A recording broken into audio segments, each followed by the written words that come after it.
India has been a pioneer in providing outsourcing solutions and continues to dominate the global outsourcing market. With the business world changing fundamentally, organizations need to reinvent their operating models to stay ahead of the curve. In tune with the need of the hour, the Outsourcing Summit 2015 organized a panel discussion comprising of eminent speakers who looked into the changing customer expectations and how service providers need to rethink their business models to meet their business needs.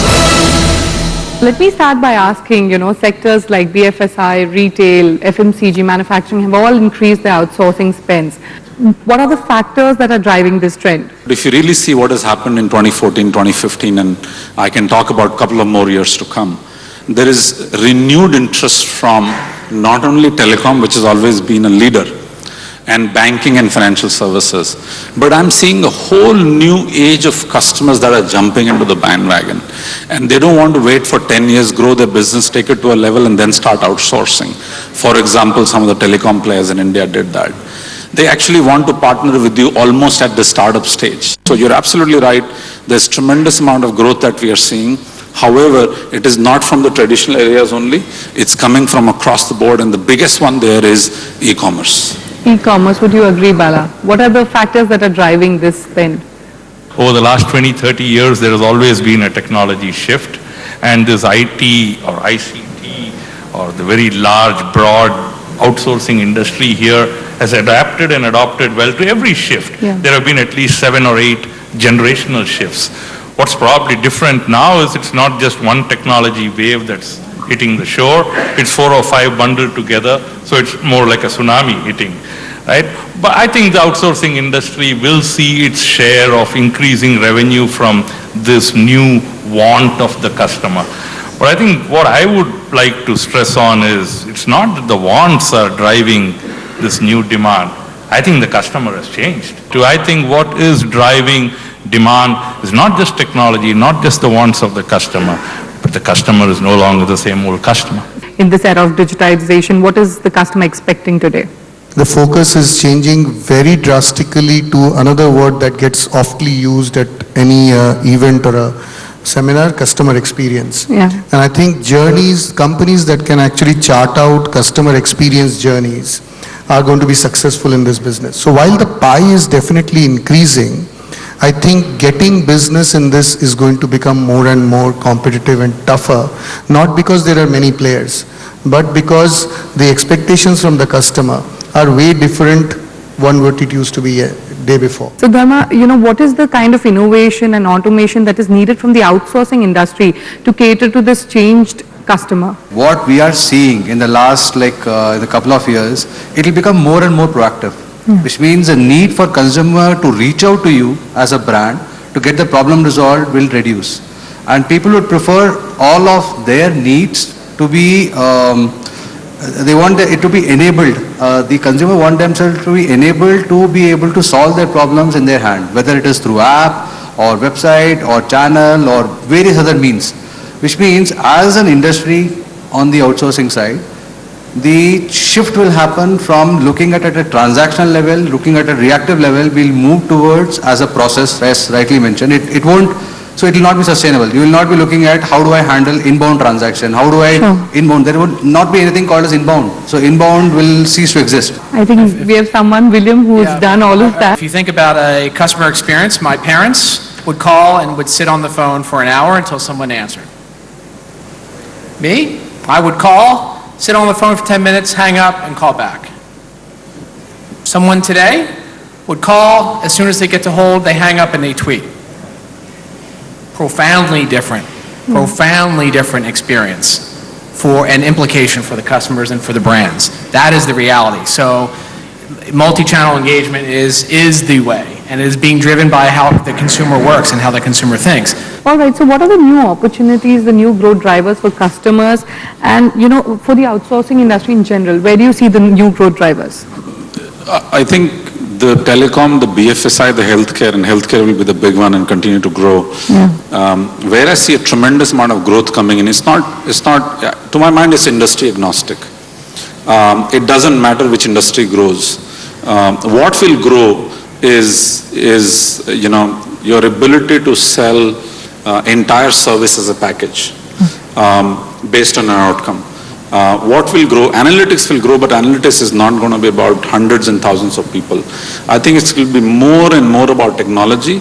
And I may be shooting in the foot by saying analytics may eventually become commodity because it will be driven by technology. I mean, you've already heard about Watson. And as the implementation increases, you will find cheaper and cheaper analytics solution on technology, and you should be able to buy it. There are computing power can now process, terabytes of data within seconds. So more and more of analytics, but more technology-driven analytics. William, how can customers work with service providers more on a strategic rather than a transactional footing, and help them think more long term? How can they do that? Everyone can say we all know our current business. But I think increasingly companies like myself, we look to our partners to teach us what to expect, whether it's IoT or whether it's multi-channel engagement. We're not the experts, so we look to the people in this room to educate us. So if you can work with the customer explicitly to think forward, not just worry about the current business problem, which of course everyone here does very well, but to educate the customer about what's next, I think that's a great way to accomplish that. Yeah, and also how can customers select the right service provider and get a better deal from them? It has to do with somebody who has the expertise on a horizontal basis, either on the horizontal end-to-end understanding all it takes to provide that as a process, or having very, very strong vertical credential, which means they have the skin in the game. They don't understand one part of the business, they know how this business is run. And those are the players that you would go in for. What are the KPIs on which clients evaluate the service providers? Be it quality, price, flexibility, what are the KPIs? I think it depends on the service. A service that is fairly industrialized, is institutionalized, which we have been providing for a long time, I think these traditional KPIs will still hold forth. Okay. And depending on the service, there are all kinds of SLAs and OLAs that we sign up. My final question to you guys is, gentlemen, tell me what is the biggest demand that the customer has from the outsourcing industry in this age of digitization? Well, I'll start with you. I would say innovation. I would say many things, but if you have to pick one, that'll probably be a little bit more lasting into the future. Absolutely, it's got to be innovation. All right, William. The customer, or whether it's the customer's customer. I think understanding that and the trends driven by the modern workforce, i.e. millennials, let's call them, is a critical aspect that BPOs can bring. All right, Ravindra. Be ready to address and support the customers with the digital revolution that is taking place, I would say. Customer experience. Customer experience. Yeah, completely. All right, we've now come to the end. Thank you, panelists. Thank you, audience. It was a pleasure speaking to you. Thank you.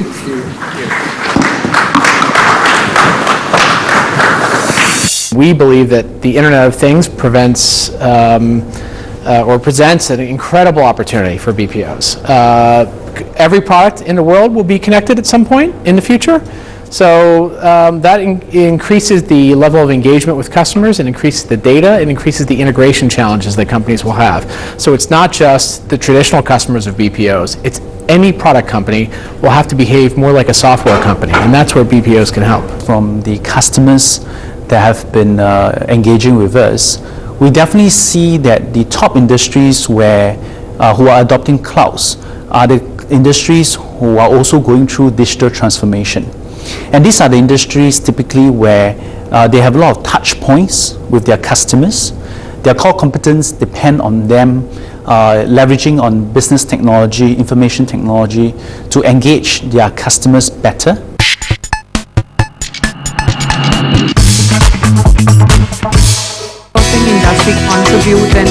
Another interactive dialogue brought together key government and industry experts to discuss the role of the outsourcing industry in the Make in India, Serve in and for India dream. The government is pushing the Make in India agenda full throttle. What role can the outsourcing industry really play in the Make in India, Serve in and for India dream, Mr. Kumar? Department of Electronics is trying to push and particularly my desk is trying to have this scheme of setting up of BPOs in tier 2 and tier 3 towns in the northeast as well as in the small and mofussil towns of India being set up so that employment opportunities are generated there. Entrepreneurship is generated, and this is how we perceive that as a IT services country, we can serve from India and for India. Sure. Sanjay, what role can the outsourcing industry play in this, fulfilling this dream? If one is to sum up that we need to get to the served status for citizens in India, Digital India dream is the core. Because to serve 1 billion people, to take them from an underserved status to a served status, it's going to take a lot of effort, and e-services through the digital route is the only way. Let me rephrase it. How can the outsourcing industry contribute and help achieve the objective of the Digital India campaign? The Digital India campaign, along with the industry, can provide better services, better experience for the consumer or the citizen, better visibility, which obviously helps everyone concerned, and frankly, will help India move further up in the ease of business rankings, right? Lot of the other company formation and registration activities are already starting to happen online. You don't have to stand in long lines to pay money. You can transfer via NEFT and just link the transaction IDs, etc. Yeah. So it has simplified a lot of steps for us, and I think sky's the limit, right? We can think about every possible transaction that one must have that requires me to stand in the line at some counter, and I can do that remotely, online, etc. All right, Mr. Bhaskaran, information security and IPR, how robust is our policy? I would say it's yes and a no. Yes, in the sense that it is pretty substantial to the extent that it covers very comprehensively all about the information security norms that we need to adopt on a global standards. Sure. Yet, the no part of it is because I think the agility in which we have to adopt some of these information technology norms and with the moving trends of, like for example, cloud computing, mobility and stuff like that, that still has to pick up pace. Yeah. And I think our existing policies are pretty much in force for something that we've been traditionally doing, but as the technology moves and the adaptability of those technology platforms, I think our policies will have to be gearing up to move quicker than what it is right now. Policies will have to be moved quicker. What do you have to say about that? In international negotiations, we do try to emphasize that our own statutes, our own legal framework is sufficient enough to provide for all this. Historically also, there have been very few major mishaps in the Indian industry. That's hats off to our Indian IT setup also. And we have seen much more of these data issues in the developed part of the world. So self-regulation, self-adequacy is the answer to what issues have been raised by some of the other countries, which we continue to negotiate and tackle on the international forums. Organizations are now competing for the best talent, not within just the existing organizations, but also in the startup organizations. How does government plan to overcome this issue? I'm of the firm belief, if you can't find talent in India, you can't find it on this planet. Sure. Yes, the choice is, like you say, the beauty lies in the eyes of the beholder. The choice is, are you looking for a finished product? Are you a builder as an organization, or are you a buyer? If you want to buy a ready-made stuff, yes, you're going to have problems because you'll have to bid for the highest price. If you are a builder and you build competencies within your system for training, coaching, mentoring, and have a center of excellence around that, if you made investments there, yes, it's not easy. It calls for investments, but that's the path we've taken. Skill training, what's the government doing there? The Prime Minister launched a big program called the Skilling India. So, and for deity, that job is cut out to train 10 million people in the next 4 years. So 1 crore people receiving training in IT. Apart from the IITs and NITs, the other private institutions also have a role to play, and many of the private universities and institutions are also now equally adept, and some will reach also the good standard points also in the near future. Another important point is that many of the persons who are being churned out of these engineering colleges are not so employable. But skilling within the organization and good retention policy within the organization and should also provide or close the gap between what the industry requires and what is available in the market.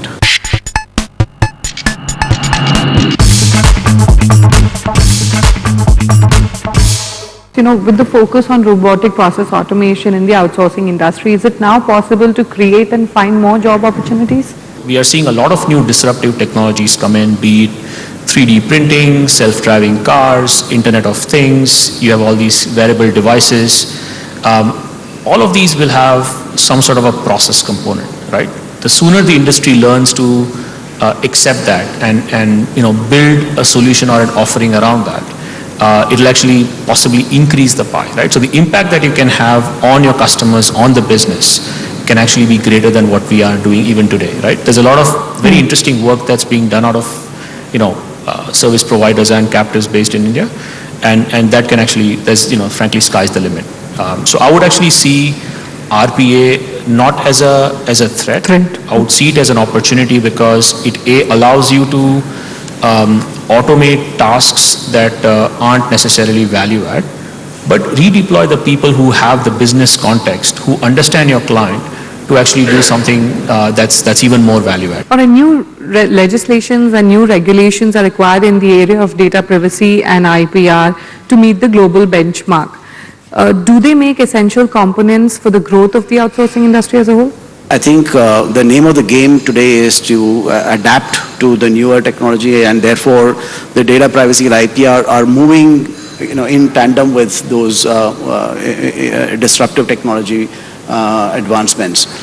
So I think we have a scope there to improve in terms of our policy adoption and refining our policy as we go along.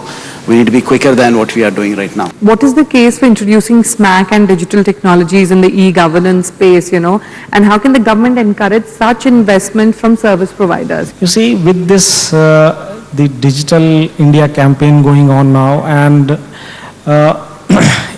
e-literacy going up, the need for these services is bound to go up, and similarly would be the need for service providers to render these services. We are hoping that the citizens would, the present dispensation is that the government is pushing these services, but in the future the demand would arise from the citizens who would like to have these citizens as a matter of right, to claim as a matter of right for these services to be available on demand. So therein lies the opportunities for these service providers. All right, time to wrap up our session. Final words on how can the outsourcing and industry and the government work together to take the idea of Make in India, Serve in and For India dream. In one word, may I say, grow and expand everywhere but for these 7. All right, Sanjay.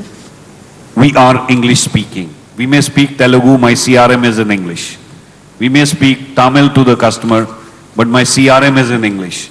You're going to be the largest supply point, source for user of English software, which means there will be a lot of innovation that will take place, a lot of East-based innovation that's already taking place. So that's, and of course, non-metro is the only answer, guys. Yes, metro is not. Mr. Bhaskaran. My answer would be that by showing mutual respect and more respect shown by government to BPO industry in terms of just creating an identity for the BPO industry, which is fairly contributing to the overall economy and poised to grow significantly. That's a request. All right, Viral. Predictable regulation, enabling environment, right? So a lot of what's happening, just so don't have to do too much proactively, just enable. Have predictable regulation so that there isn't a lot of, what we saw on the tax front. So let's have it predictable. And third is leverage it for for its own citizen services. I think if the government focuses on these three, I think that itself will be sufficient to propel the industry to the next level. All right, gentlemen, thank you for your inputs. Thank you, audience. It was just a pleasure speaking to all of you. Thank you. Thank you so much. Thank you. Okay, I think the Indian outsourcing industry has been a great growth story ever since it started off. The outsourcing community in India has the huge first mover advantage, which nowhere else in the world, people have it. India is literally considered to be the back office for the world. And with the innovation, with the Make in India, and the whole, digital things coming together for India, outsourcers have a really, really key role to play.